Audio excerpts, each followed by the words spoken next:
오늘 말씀은 이제 에스라서를 함께 나누게 되는 첫 시작입니다. 에스라서는 우리가 느헤미야와 함께 같이 읽어야 되는 본문이죠. 하나님께서는 이스라엘의 그러한 멸망을 이야기하셨습니다. 그러나 그것이 단순히 그냥 멸망으로 끝나는 것이 아니라 예레미야를 통해서 하나님은 이스라엘의 철저한 회개를 요구하셨고, 그리고 하나님의 약속대로 70년 후에는 다시 이스라엘이 회복될 것을 예언하고 약속하셨습니다. 그런데 아무도 그 사실을 믿지 못했습니다. 예레미야를 우리는 눈물의 선지자라고 얘기하고 있습니다. 그가 하나님의 말씀을 증거하고 선포하는데 아무도 듣지 않는 거예요. 그러나 그 사실에 대해서 예레미야는 단순히 이스라엘을 심판으로서 징계하는 말씀만 전한 것은 아니었습니다. 분명히 하나님께서 이스라엘을 깨끗게 정결케 하신 이후에 다시 회복하신다라는 그 희망의 약속 또한 함께 선포했었죠. 그러나 아무도 듣지 않았어요. 하나님께 돌아서지 않고, 하나님께 돌아오지 않고 회개하지 않으므로 전국의 이스라엘은 피폐하게 모든 것이 다 무너져 버렸지요. 그래서 이제 바벨론의 모든 사람들이 끌려가게 되었습니다. 그리고 나서 다시 페르시아라는 나라가 새로운 제국으로 세워지게 되면서 인류 역사상 없었던 또 새로운 변화가 일어나기 시작합니다. 우리가 세상을 살아갈 때 보면 세상에 참 많은 변화들이 있어요. 정말 절대로 무너지지 않을 것 같았던 그러한 나라들이 무너지고, 전혀 강하게 세워질 나라 같지 않았던 나라들이 어느 순간 온 세계에서 가장 강력한 나라가 되는 일들도 보게 됩니다. 여러분들은 그 모든 일들이 우연이라고 생각하십니까? 아니면 사람의 능력을 통해서 그것들이 이루어진다라고 생각하십니까? 우리는 하나님의 형상으로, 하나님의 능력을 통해서 우리는 부분적으로 하나님의 능력들을 우리는 행하고 살아갑니다. 그런데 중요한 것은 그 능력 가운데 우리가 행하는 것들은 매우 작은 것이라는 거예요. 하나님과 비교했을 때 하나님이 하실 수 있는 일에 우리는 너무나 작은 능력으로 세상을 살아가고 그 능력을 발휘하고 살아간다는 것이죠. 하물며 우리가 그러한 능력으로도 우리는 하나님 없이 우리가 생각하기에는 대단하고 역사적인 일을 만들었다고 생각해요. 그러나 중요한 것은 그 역사를 이끌어 가시는 분이 누구인가? 그 역사를 만드는 것이 누구인가? 사람이 아니라는 거예요. 하나님이시라는 거예요. 오늘 바레스 왕 고레스 원년에 이스라엘의 놀라운 회복의 시작이 시작됩니다. 그런데 이것은 이스라엘의 어떠한 정치적으로, 군사적으로 그들이 역사를 만들어낸 사건이 아니에요. 갑자기 그들에게 주어진 놀라운 변화였던 거예요. 다시 얘기하자면 우리나라가 1945년 강복을 맞이하게 되었습니다. 그런데 그 강복절날 아무도 그 사실을 기다리지 못했어요. 갑자기 우리에게 생각지도 않았던 강복의 역사가 우리에게 주어졌었습니다.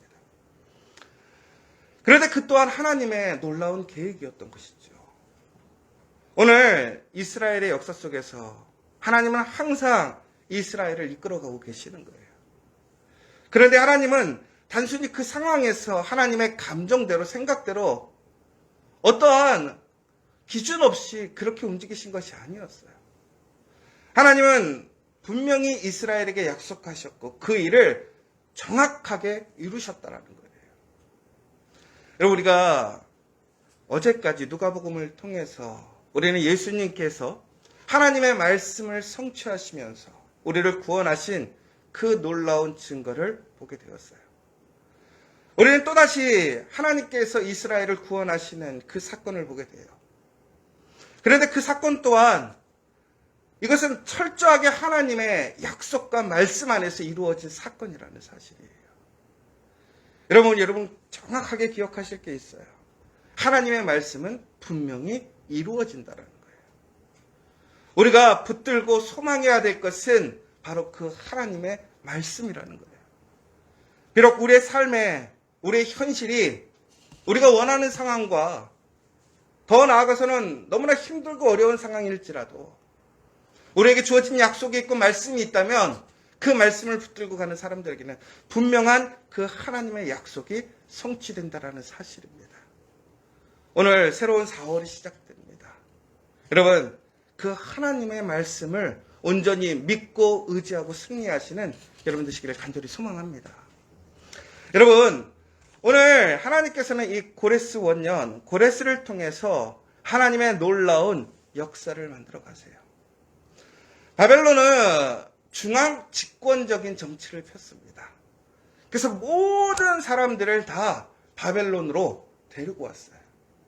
모든 것을 중앙에서 컨트롤하는 시스템이었어요. 그런데 이 고레스는 지방자치제를 실행합니다. 중앙이 아니라 각각의 자리에서 각각의 사람들, 그 나라들의 신앙과 문화를 존중해줘요. 그래도 더 놀라운 것은 오늘 이스라엘에게 그들이 다시 이스라엘로 돌아가게 하는 것뿐만이 아니라 바로 예루살렘을 다시 세우고 회복하게 하여 그곳에서 하나님께 예배드리게 한다는 사실이에요. 그것도 이방의 왕이에요. 더 놀라운 게 무엇인 줄 아십니까? 바로 바레스 왕, 바사 왕, 고레스의 고백입니다. 하늘의 하나님 여호와께서 세상 모든 나라를 내게 주셨고 나에게 명령하사 유다 예루살렘의 성전을 건축하라 하셨나니. 이스라엘의 왕이 아니에요. 유다의 왕이 아니에요. 바벨론을 이긴 페르시아, 그 이방의 왕, 제국의 왕이 그가 하나님을 가장 강력한, 자기보다 더 강력한 왕으로 인정하고 그 하나님의 명령으로 오늘 내가 그렇게 행한다라고 얘기를 하고 있는 거예요. 그런데 기가 막힌 것은 바로 예레미야가 예언하고 성취했던 그 70년의 시간이 정확하게 이루어질 때 그 고레스가 이 말씀을 선포하고 증거하고 있다는 거예요. 고레스는 예레미야를 알지 못합니다. 예레미야에게 관심을 가질 이유가 없어요. 그렇다면 그 고레스를 움직인 게 누구냐라는 거예요. 이스라엘의 특별한 사람들일까요? 아니에요. 하나님이 역사하시고 살아서 그 모든 일들을 이끌어 가셨다는 거예요. 여러분, 그 하나님, 살아계신 하나님을 여러분들은 온전히 믿으시기 바랍니다. 그리고 오늘 그곳에서 하나님께 드릴 예물을 온전히 갖다가 드리라고 얘기하고 있어요. 여러분, 이스라엘의 성전이 다 무너져 버렸어요. 그곳에 있던 모든 것들을 빼앗기고 잃어버렸어요. 그런데 놀라운 것은 오늘 그 이스라엘의 회복이 일어나려고 하니까 그 잃어버렸던 그 성전의 기물들이 다시 그 자리로 모이는 역사가 있어요. 여러분, 한번 생각해 보세요. 이스라엘의 성전이 탈취를 당했어요. 전쟁에서 승리자들이 그들의 기념품으로 하나님의 그 성전에 있던 예배드리던 도구들을 다 취업해서 가져가 버린 거예요. 그 상황에 이스라엘 사람들의 심령은 어땠을까요? 아마 정말로 부끄럽고 후회스럽고 창피했을 거예요. 그런데 놀라운 것은 그때 그 모든 것을 잃어버렸고 그들은 아무런 힘도 쓸 수 없었던 그 상황에서 그 모든 것들이 다시 그 자리로 온전하게 돌아온 거예요. 오히려 그들이 그것을 빼앗겼기 때문에 그 하나님의 거룩한 성전의 기물들이 온전하게 잘 왕의 창고에 보관되었다가 그대로 다시 돌아오는 역사를 보게 돼요. 여러분, 하나님은 이처럼 우리의 것을 뺏어가시는 분이 아니에요. 우리가 무엇인가를 잃어버렸다고 하는 것은 하나님께서 우리에게 오히려 그것을 지켜주기 위해서 잠시 가져가시는 거예요. 여러분, 그러므로 우리가 세상을 살아가면서 우리의 소유를 잃어버리거나 우리의 것들이 사라졌다고 해서 그것 때문에 한탄하거나 원망할 일이 아니에요. 오히려 우리는 그 앞에서 하나님 앞에 더욱더 철저하게 하나님이 주신 그 은혜를 온전히 소유할 수 있고 지킬 수 있는 그 사람이 되는 그 철저한 회개와 다시 시작하는 마음이 필요하다는 거예요. 그러면 하나님께서는 우리에게 그 잃어버린 것들을 다시 주시고 회복시키신다는 사실이에요. 여러분, 잃어버린 것이 있습니까? 그렇다면 오늘 우리는 그것을 단순히 얻기 위해 기도하는 것이 아니라 하나님 앞에 하나님이 기뻐하시는 그 믿음의 사람, 그 거룩하고 성결한 사람으로 되돌아가기를 원합니다. 그러면 하나님께서는 우리에게 그 모든 것들을 다시 아름답게 돌려주시고 더 존귀하고 아름답게 새롭게 세워주심을 믿으시기 바랍니다. 오늘 그 기회가 왔어요. 그러자 이스라엘 사람들이 어떡합니까? 모두 다 기쁨으로 유다와 베냐민 족장들과 제사장들과 레위 사람들이 그 마음이 하나님께 감동을 받고 올라가서 예루살렘의 여호와의 성전을 건축하고자 하는 자가 다 일어나니. 그리고 그 사면 사람들이 은그릇과 금과 물품들과 짐승과 보물로 돕고 그 외에도 예물을 기쁘게 드렸더라. 여러분, 회복할 수 있는 기회가 온 거예요. 여러분, 우리가 기회가 왔을 때 기회를 붙들어야 돼요. 여러분, 그런데 기회비용이라는 것이 있어요. 기회를 붙들기 위해 우리가 사용하는 시간과 에너지와 물질이 필요해요. 그러나 그것을 통할 때 우리는 우리의 삶을 변화시킬 수 있는 거예요. 기회를 붙들 수 있는 거예요. 여러분, 변화라는 것은 정말 우리에게 필요하고 좋은 거예요. 그런데 그것은 쉽지 않아요. 그러나 그 기회가 왔을 때 기회를 붙들지 못한다면 그 기회는 기회가 되지 못해요. 여러분, 오늘 우리의 삶이 변화될 수 있고 회복될 수 있는 기회가 주어졌다는 사실을 믿으십니까? 오늘이 바로 하나님이 우리에게 주신 그 기회의 날이에요. 여러분들은 그것을 붙들기 위해, 여러분들은 그것을 위한 기회 비용, 그것을 정말 기쁨으로 여러분 내놓을 생각이 있으십니까? 오늘 이스라엘 사람들은 그 기쁨으로 참여하게 되므로 놀랍게 그 예배에, 그 성전의 회복을 경험하게 돼요.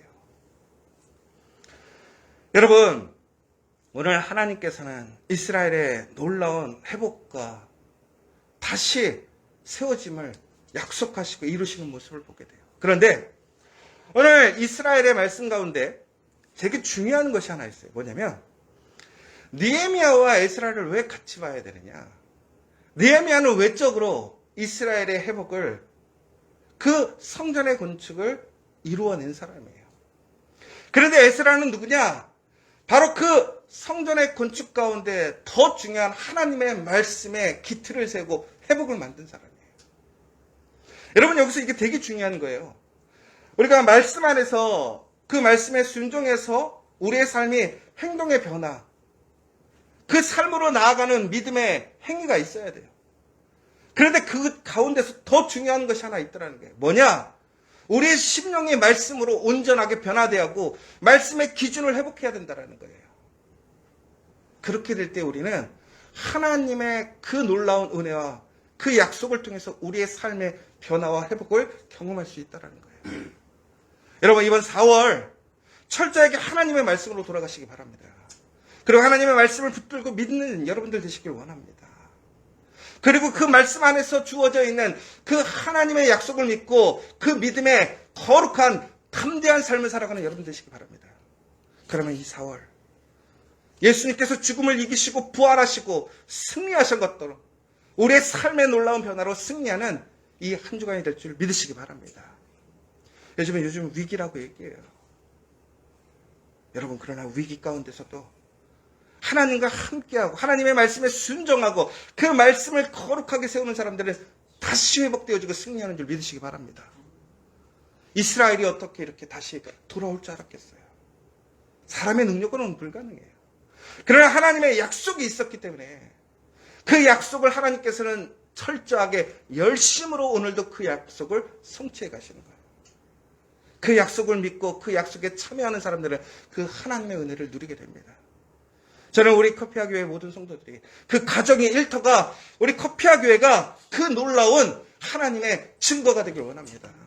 그 복을 누리길 원합니다. 오늘 이 시간 여러분에게 그 기회가 왔음을 믿으십시오. 그리고 기쁨으로 그 기회를 위하여 하나님이 주신 그 은혜에 참여하는 여러분들 되십시오. 그리고 또한 그 말씀을 온전히 믿고 붙들므로 다시 한번 승리하고 소망하는 이 4월 되시기를 간절히 소망합니다.